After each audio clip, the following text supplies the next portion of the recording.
Mga master, may bago ng secretary ang Department of Education matapos po inanunsyo ni Pangulong Bongbong Marcos si Senator Juan Edgardo or Sani Angara bilang bagong DepEd Secretary ngayong araw po.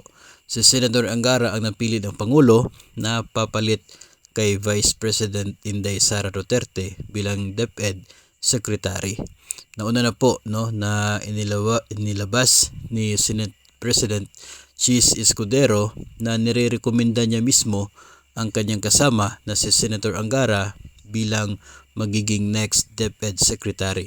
At yun na nga mga master, siya po ang pinili ng Pangulo na magiging bagong DepEd Secretary.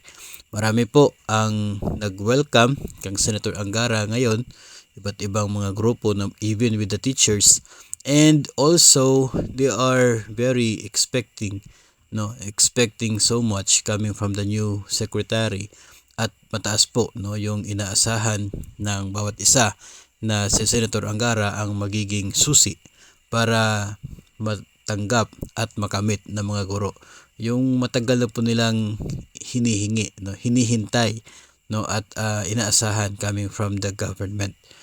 Si Senator Angara ay known to be part of the administration. So let's see kung ano po yung magiging susunod na mangyayari sa Department of Education ngayong siya po ang pinili ng Pangulo na mag-lead sa DepEd. Isa po sa pinakamalaking agencies ng gobyerno na mayroong halos 1 milyon na mga empleyado.